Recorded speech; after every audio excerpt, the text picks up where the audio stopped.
putus asa, ingin berhenti kuliah, pastinya insecure lah sama kawan-kawan di lokal. Kalau di SMA Ane sendiri kan tidak ada yang namanya pelajaran bahasa Arab.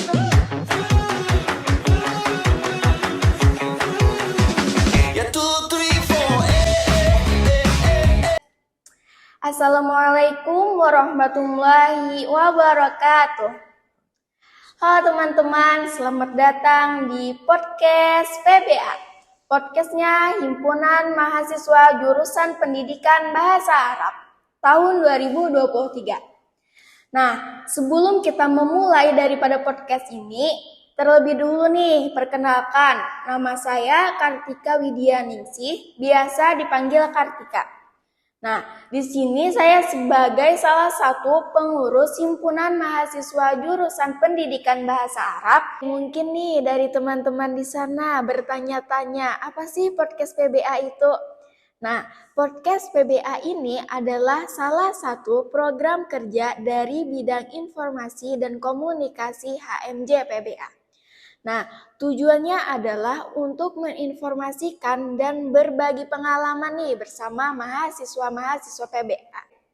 Nah, tentunya di sini saya tidak sendirian. Saya di sini bersama dengan narasumber yang luar biasa, yaitu dengan Irfan Maulana.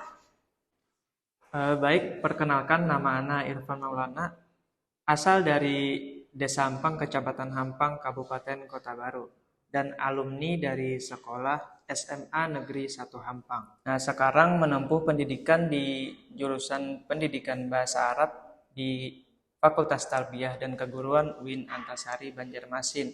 Alhamdulillah sudah melewati 4 semester. Ahlan wa sahlan bik ya Irfan. Ahlan bik Kak Kartika. Nah, bisa nih kakak saya hello dulu dengan teman-teman yang di sana. Halo teman-teman. Bagaimana nih kabarnya kakak hari ini? Alhamdulillah baik. Alhamdulillah. Bahagia? Alhamdulillah ya, tentu Alhamdulillah bahagia. Nah, nih kakak kan adalah salah satu mahasiswa pendidikan bahasa Arab yang lulusan SMA. Nah, kok bisa lulusan SMA mengambil jurusan pendidikan bahasa Arab? Bagaimana itu, Kak? Nah, mungkin cerita dari awal dulunya. Ya. Sebelum Ane masuk di pendidikan bahasa Arab, awalnya itu Ane kuliah di Universitas Lambung Mangkurat, angkatan 2020, jurusan ilmu komputer.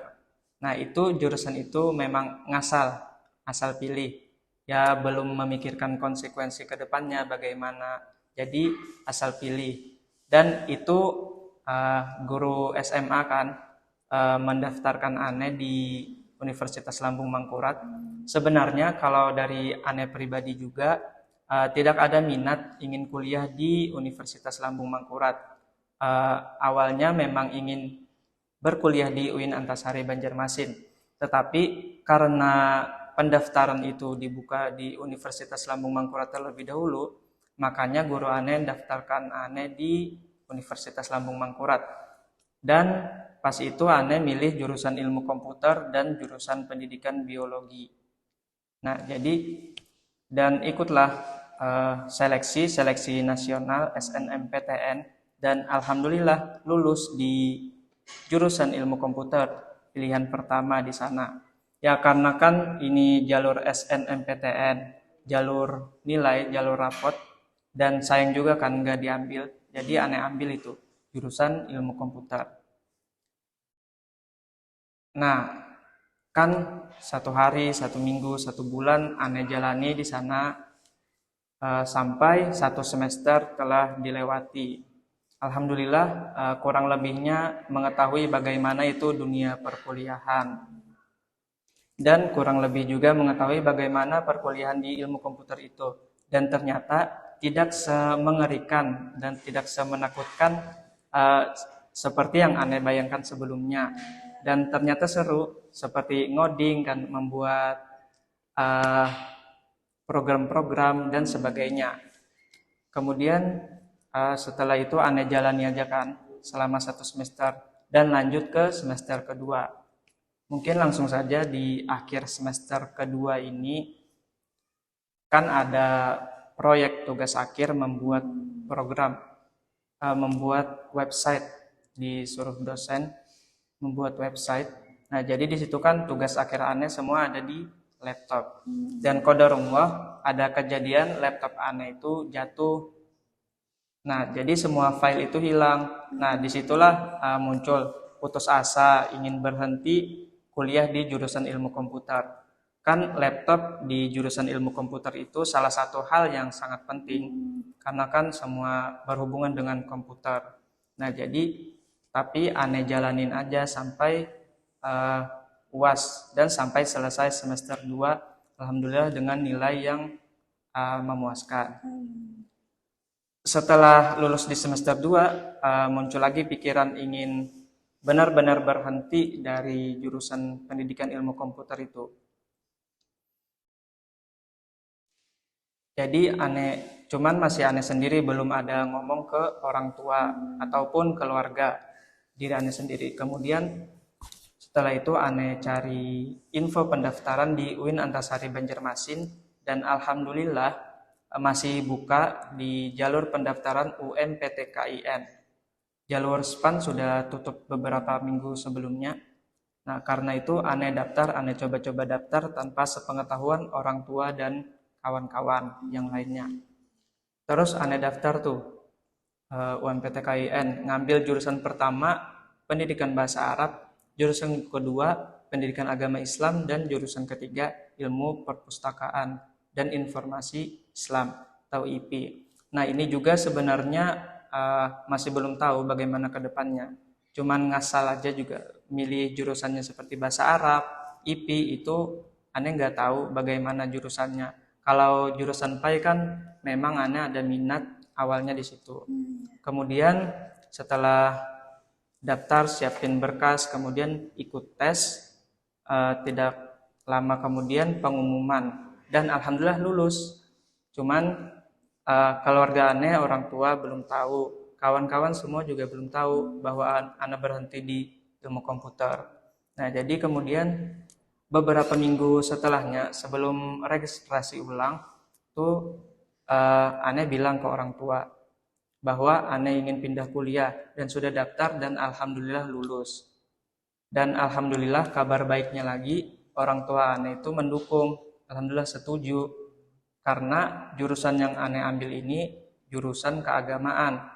Dan orang tua Ane juga bilang kalaupun seandainya jurusan yang Ane ambil itu bukan jurusan keagamaan, Ane nggak dibolehin pindah, jadi tetap di ilmu komputer.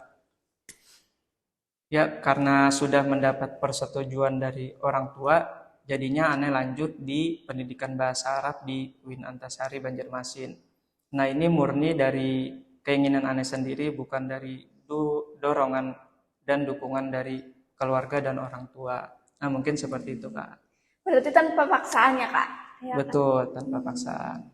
Nih, kenapa sih Kakak bisa ya kan tadi lulusan SMA, emang di SMA tuh pernah belajar bahasa Arabnya, Kak?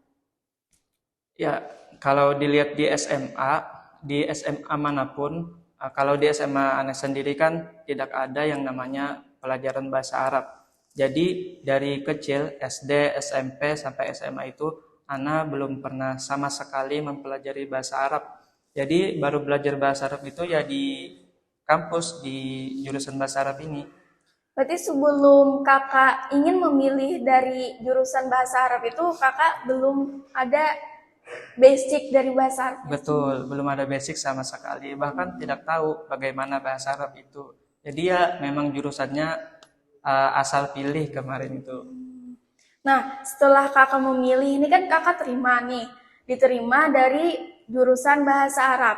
Nah, terus itu bagaimana perasaan Kakak nih, kan kebanyakan jurusan bahasa Arab ini lulusan pondok pesantren, sedangkan Kakak hanya SMA gitu. Jadi bagaimana sih perasaan Kakak berteman dengan lokal yang memang sudah ada basicnya gitu? Kalau ditanya seperti ini, ya jelas pastinya insecure lah sama kawan-kawan di lokal, khususnya lokal B itu, karena kan rata-rata mereka itu lulusan dari pondok pesantren yang terkenal di Kalimantan Selatan atau dari luar Kalimantan Selatan, atau minimal bahkan mereka itu lulusan madrasah sekolah Islam seperti MAN, MTS dan sebagainya. Nah, mungkin dari kelas itu cuman 2 atau 3 orang saja kami yang bukan berasal dari pondok pesantren atau sekolah-sekolah agama. Ada yang dari SMK dan sebagainya. Mungkin mereka juga merasa insecure sama kawan-kawan yang lainnya, tapi alhamdulillah itu tidak membuat kami patah semangat atau down. Alhamdulillah masih bisa dijalani dan alhamdulillah bertahan sampai sekarang. Alhamdulillah. Nih, nah kan selama dari perjalanan proses pembelajaran bahasa Arab itu kan menurut kakak nih kan tidak mudah gitu. Nah, bagaimana sih kakak dalam proses pembelajaran bahasa Arab itu dalam meningkatkannya? Terkait pembelajaran bahasa Arab. Nah, salah satu tantangan terbesar bagi penuntut ilmu apapun itu, dalam konteks ini kan ilmu bahasa Arab, itu yang namanya malas. Nah, penuntut ilmu pasti merasakan kemalasan. Nah, itu salah satu tantangan terbesar dalam proses menuntut ilmu. Nah, bagaimana menghadapinya? Yang pertama itu kita ingat niat dan tujuan kita apa. Nah, aneh itu kan awalnya ngasalkan milih jurusan. Nah, terus ketika lama-kelamaan dijalani merasa nyaman dengan jurusan pendidikan bahasa Arab ini. Jadi ya dijalani dan tujuan itu berubah. Yang awalnya ngasal ingin serius menjalani dan mempelajari bahasa Arab ini. Karena bahasa Arab kan bahasa umat Islam juga. Al-Quran, hadis-hadis Nabi, dan kitab-kitab para ulama itu juga berbahasa Arab. Jadi itu salah satu tujuan mempelajari bahasa Arab. Jadi intinya perbaiki niat dulu. Jika niat kita sudah sesuai, maka akan dimudahkan untuk kedepannya. Bahkan rasa malas itu insya Allah akan hilang kedepannya. Nah, mungkin begitu. Selain di perkuliahan, apakah kakak pernah mengikuti kelas-kelas online kayak gitu? Selain di perkuliahan. Nah, kan mengingat kawan-kawan di kelas itu rata-rata anak pondok atau pendidikan Islam, sekolah Islam. Nah, jadi dengan itu kan kami, terutama Anes pribadi yang bukan dari pondok pesantren, pasti kan harus mengejar ketertinggalan. Karena rata-rata mereka kan sudah punya basic, bahkan sudah bisa dan mahir bahasa Arabnya. Jadi kami yang bukan alumni pondok itu harus mengejar ketertinggalan mereka. Dengan apa? Dengan belajar lebih giat. Bisa itu ikut kelas-kelas online. Kalau Anda sendiri ikut banyak kelas-kelas online seperti kelas Nahwu, kelas Sorob, kelas Balagoh, kelas baca kitab dan sebagainya. Jadi di luar kampus itu Anda juga ikut kelas-kelas seperti itu untuk mengejar ketertinggalan. Oke, nih menurut kakak kan di luar sana, di luar teman-teman sana mungkin berpikir bahwa bahasa Arab itu sulit gitu. Nah, menurut kakak itu gimana sih?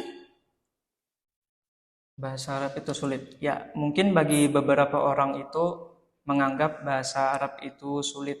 Itu benar kalau menurut Ane pribadi, terutama bagi yang memang belum mengetahui sama sekali terkait bahasa Arab atau belum pernah sama sekali belajar bahasa Arab. Contohnya Ane pribadi di awal itu memang merasa kesulitan dalam mempelajari bahasa Arab. Karena kan bagi Ane pribadi kemarin itu bahasa Arab itu merupakan hal yang memang benar-benar baru bagi Anda sendiri. Karena sebelumnya memang benar-benar belum pernah mempelajari bahasa Arab itu. Oke, itu tadi perjalanan yang luar biasa dari narasumber kita pada hari ini. Nah, Kak Irfan, bagaimana saran dari kakak untuk mahasiswa selanjutnya, terutama nih bagi siswa yang dari SMA atau SMK yang ingin melanjutkan pendidikannya di bahasa Arab?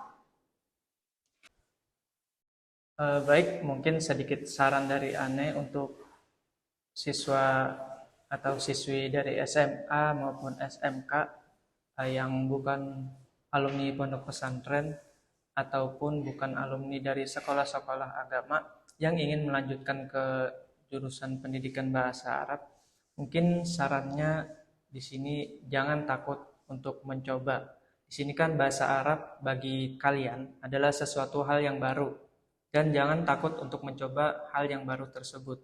Karena kenapa? Tidak semua alumni pondok pesantren juga selalu mahir bahasa Arab. Tidak hanya mereka yang hanya bisa berbahasa Arab, kita pun bisa karena kalau kita berani mencoba. Kita tidak akan pernah tahu kita bisa atau tidak kalau kita tidak mencoba terlebih dahulu. Jadi untuk kalian para siswa-siswi SMA maupun SMK yang bukan alumni pondok pesantren ataupun sekolah agama, jangan takut untuk memilih pendidikan bahasa Arab.